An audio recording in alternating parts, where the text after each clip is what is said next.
We're going to dive into one of my favorite segments here on Webinar Wednesday, Rick's Corner, where Rick will provide simple solutions for common questions. And I really like this topic, Rick, because actually it is very simple, but it has a lot of impact on a website. So let's review the configuration tab in the general settings, and we have some new options there, don't we? We do indeed. There's, like you just said, there's a lot of functionality, very easy to manipulate and to change and to update. So I'm happy to go over this particular tab, Jason. Awesome. Let me transfer the screen to you so you can show us what you got, Rick. Perfect. So what we have here is the main dashboard. This is going to be the web page where you land when you log into the Brilliant Directories backend. Again, what we're going to cover today is very basic, but super useful. And there's, like Jason said, new things to take care of. So let's go ahead and jump in here. We're going to open up the settings. We're going to go to the general settings section. And today what we're going to focus on is the configurations tab. All right. So I'm just going to navigate here real quick to the configurations tab, open that up, and let's go ahead and go over the options that we have here. So to the top left, what we have is the website status, a few options for you to choose from. When you're working on your website, you don't want to display the website as because you're working on it, you're tweaking stuff around. You might want to set that up as the staging mode. Once you're ready with all the updates completed and you feel confident to bring people into the website, then you can just switch it to the live mode. All right, so we have those two options right here. To the right, what we have is the field where you were going to add the Google Analytics ID. So a common mistake that we see here is that people paste the analytics, the entire code, the script that Google provides onto this tab, and that's not exactly what this is intended for. So what we need you to add right here is going to be the analytics account ID. So it's something similar to this information that you see here, the QA, and then it has a number afterwards. All right, scrolling down, what we have is the website time zone. So here you can go ahead and choose whichever time zone fits your needs. Bear in mind that this plays a role within like the date and time when your articles are published. So keep that in mind. It would also apply to all features that use the time zone. So keep that in mind when you're setting up those articles. Then to the right, we have, of course, the date format. So we have the regular month, day, year. You can go ahead and choose the day, month, year if you prefer. Right underneath, what we have would be the primary country. So if we open that particular dropdown, we have the list of options available for you here. When you choose the country that you're going to be focusing on, you can go ahead and choose to the right the location search suggestions. So if we open that up, it's going to allow you to include all countries, which is going to be set by default, or only search the primary country, which is going to be the one that you set up on this side. All right. Any questions till now, Jason? Am I moving too fast? No, it's all good stuff. I was wondering if we could just take one step back, and if you can switch the site to staging mode so we can really understand what live mode means and staging mode. Of course. Let me go ahead and visit the website with the live mode as it is right now. So this is how like the regular website is going to show up, regular BD site. Like Jason stated, when we switch this to the staging mode, and we of course save the changes, what we're going to have is a form that allows the visitor of your website to be, well, basically join a mailing list. So I'm going to save that here. Let me go back to the website. Let's go ahead and refresh this. Okay, so this is basically what the form looks like. It's just a very straightforward form that allows the visitor, again, to basically register to a mailing list.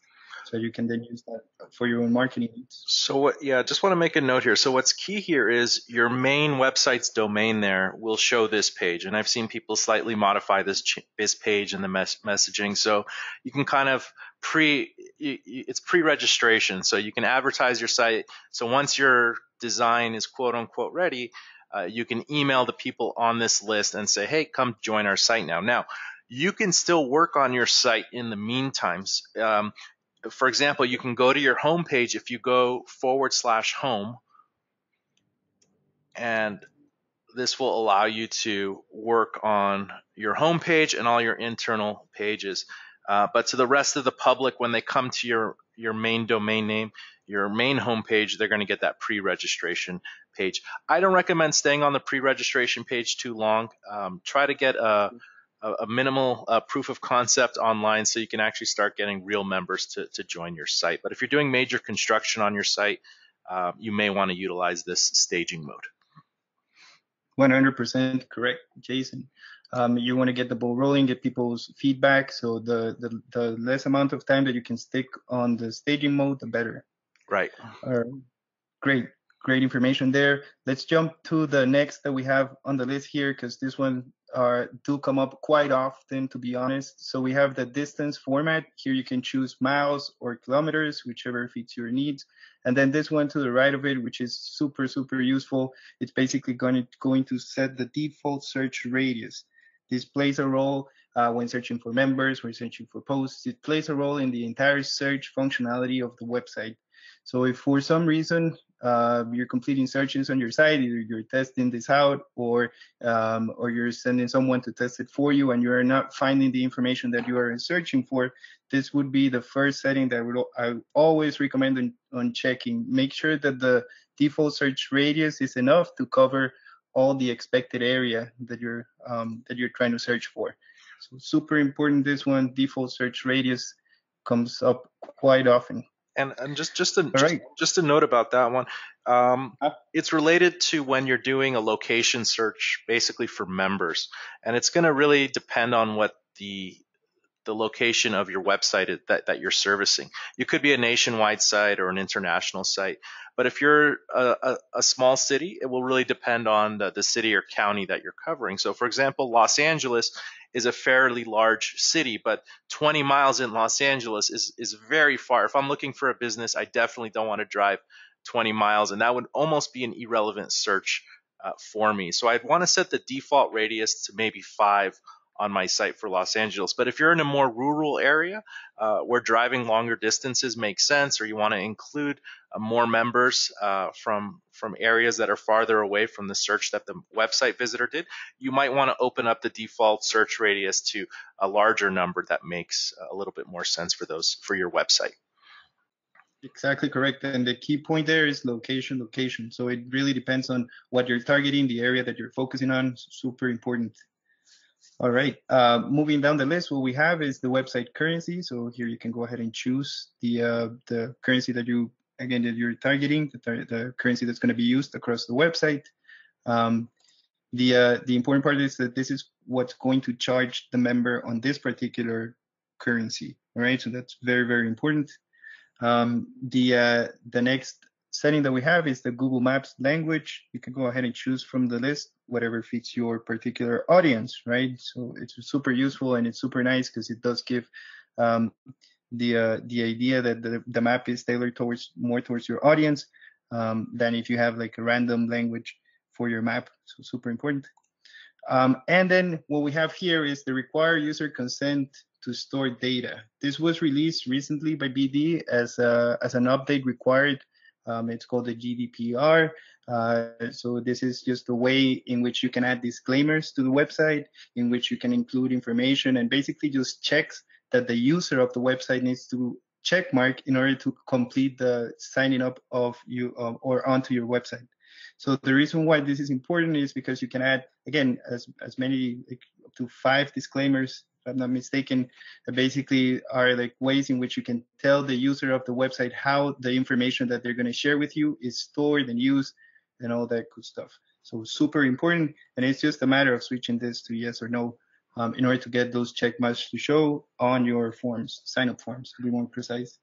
That's right. So yeah, the GDPR is if your website is international or you're definitely servicing European customers and website visitors, you're going to want to make sure to enable that to make sure your website is compliant with the EU laws. And that's an automatic thing that you just set to yes or no. Correct. And yeah, it's super easy to use. You set it to yes or no, and then the information can be added as text labels. That in itself can be another topic of discussion. I'll be happy to go in depth later on at a different date. But yeah, basically you can turn it on and off right here. Super easy.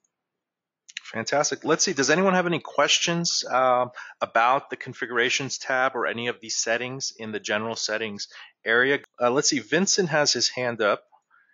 Hey, Vincent, how you doing today? Okay, so what do you think? Could you just go over to the disclaimers again? Sure. What you said, he mentioned 5 different disclaimers. Sure.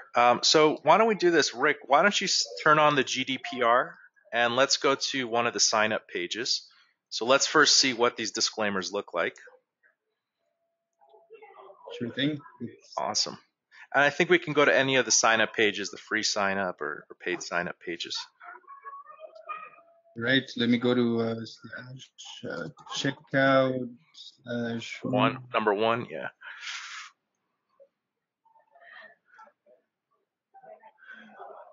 So if we scroll down once this page loads, by setting that to yes, should be at the bottom there. So now we have these check boxes with disclaimers, and what those are is you can actually customize these, Vince, and you can actually have more. If we go to the text labels in the admin area, you can search for GDPR, Rick. Yes, sir. Just a second. So those messages there, each one of those checkboxes is actually just a sentence or two that's basically a text label. So we could look at GDPR. So we have member consent 1 and 2, but you see 3 is empty, Vince, and 4 is empty, and 5 is empty.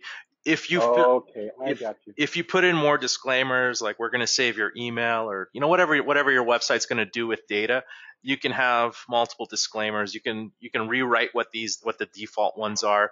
But if you write more, it's going to add a few more checkboxes that the person needs to tick off. So you can have as many as 0 to 5.